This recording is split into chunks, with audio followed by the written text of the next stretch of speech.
the recent death of a Bollywood star, there is a lot of debate in the country about nepotism. Some people believe it is their karma that they are born into a certain privilege. Is this true? The Mumbai cinema scene lost a upcoming star. Well, you can always…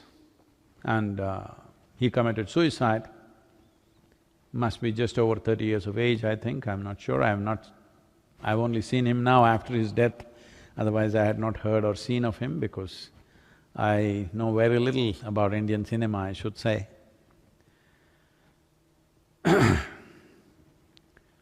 So this young man who had a one, I think, very successful movie, who is an upcoming star, people were looking at him as a promising talent. Suddenly, one morning he commits suicide, hangs himself. So kind of people are shocked. While you're particularly aiming at nepotism, well, that could also have added to things. But you must understand, every year, 800,000 people take their own life. Between 15 to 29 years of age, suicide is one of the biggest causes of death in the world. 800,000 people per year means every 40 seconds somebody is taking their own life.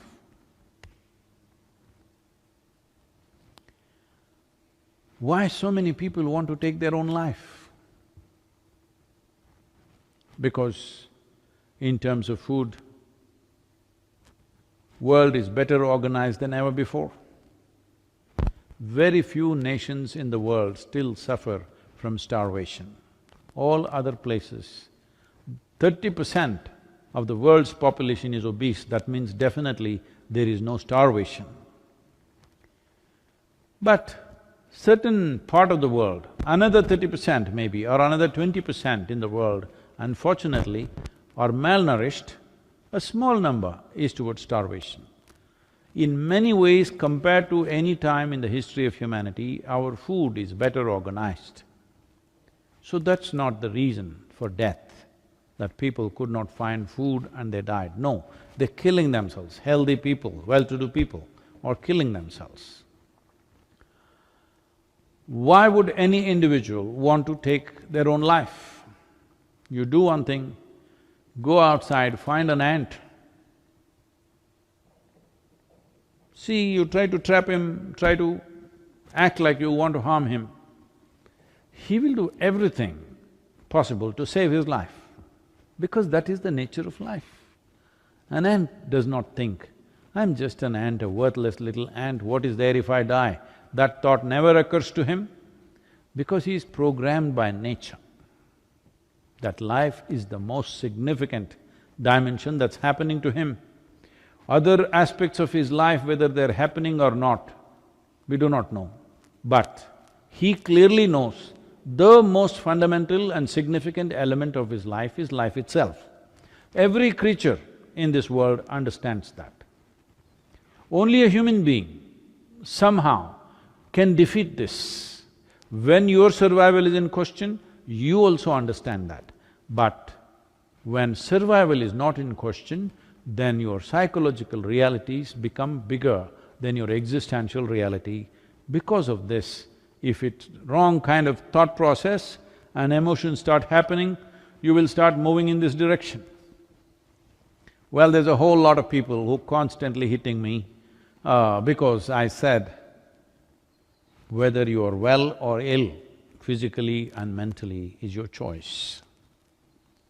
Well, sometimes you may get infected with something, infections and things that come from outside are different. But things that you generate from within is entirely your choice. You may not know how you're making the wrong choices, but knowingly or unknowingly you're making the wrong choices, because all chronic sufferings that you have, physical or mental, is generated from within. Maybe it is so strongly generated, sometimes you feel helpless about it. True, I agree with that. But at the same time, how much intensity of problem do you suffer and how you suffer is definitely controllable from within. A whole lot of people go into depressed modes at various times in their lives when things don't happen the way they think it should happen. If two things today do not happen the way you want them to happen, by today evening you may be somewhat depressed. In the evening, you may sit there and talk yourself out of it, or maybe you sit with your friend and they talk you out of it, sit with a loved one and they talk you out of it, or you slept over it and tomorrow morning you are out of it. This is happening to a whole lot of people. But some people go into that and they are not able to come out. The slope was too steep, they could not climb up that evening or next day. They lasted for 3 days or 5 days and then they sought professional help. If you seek professional help also, in the initial stages, they're only trying to talk you out of it. You can call it a therapy, you can call it whatever. Essentially, they are trying to talk you out of it. Maybe they're professionally trained to do that, but your loved one or your friend may do it in their own way, or you might do it in your own way. So I'm saying, if you have slid into a depressed state, you can be talked out of it. If somebody can talk you out of it, you can also talk yourself out of it. You must understand, staying sane is hard work, because going crazy is so easy. Staying sane in every kind of situation that you face is lots of work. Somebody was asking me this question about peace. Peace is not a flower that blossoms within you. You have to enforce it. You have to enforce it, you have to make sure that you're peaceful. Otherwise, when things that you don't like happen around you, if you're exposed to the world as I'm exposed, 90% of the time, things that you don't like are happening all over the damn place. So to lose your peace is very, very easy unless you learn how to enforce it. That means you've taken the faculties that you have into your hands. If your faculties of thought and emotion was in your hands, you would not go into depression.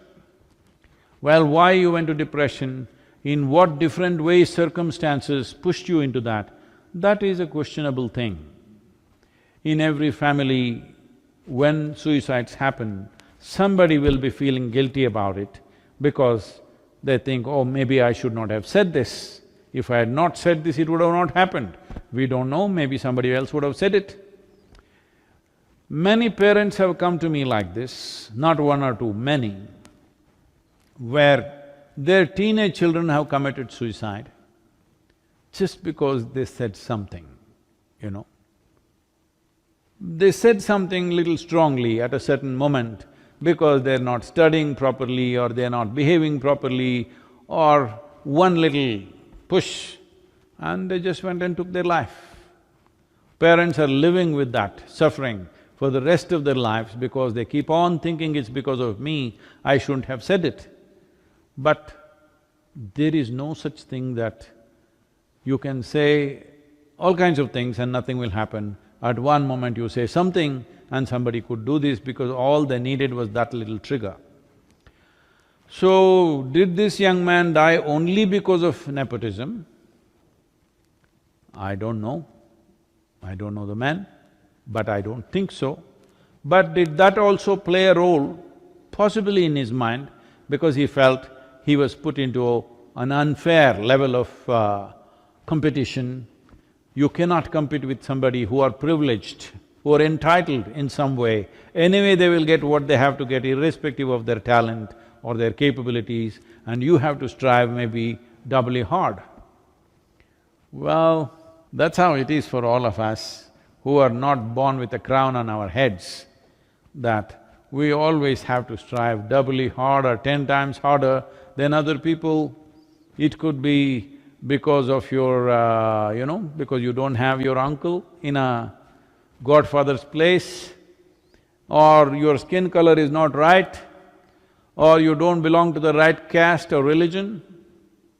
Everywhere we are facing this all the time, and every human being faces this at various levels, in different ways.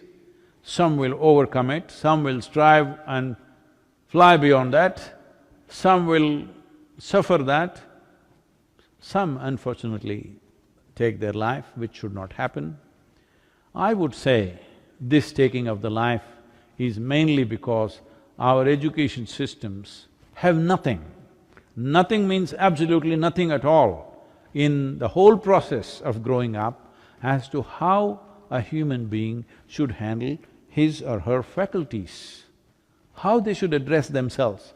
It's all about fixing the world, it's all about knowing about the galaxies out there, about every atom in the universe, all kinds of stuff, not a thing about this one. For that we are paying a price as a generation.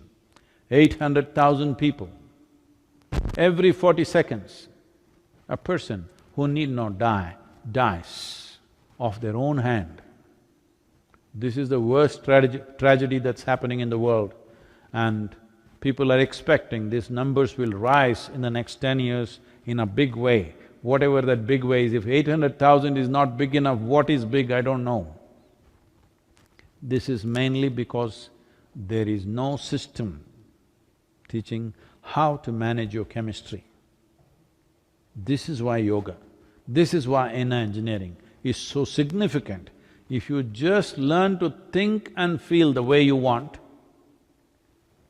this will not happen in your life. This should not happen in anybody's life, because as it is, it's a brief life. It's not for you to end it. Time will come for that.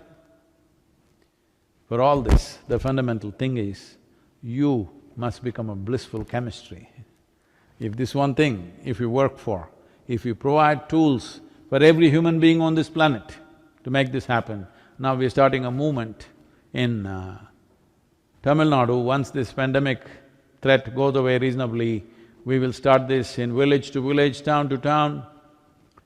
The simple practice of Surya Shakti, how to manage your energies the way you want. If your energies are exuberant, you will not take your life. They've become feeble. They might not have become feeble because of physiological conditions, they've become feeble, suppressed by the weight of your psychological stuff. Because of that, energies have become feeble. If you had just learnt how to think and feel the way you want, this would never occur to you in your life. This must happen, that whether everybody will attain to their ultimate or not, we do not know. We will strive. But everybody, this much must happen, that their experience of life in whatever little things that they're doing in their life must be pleasant. This we can definitely achieve. If every one of you stand up and strive, this is very much possible that we can create a generation where their experience of life is pleasant.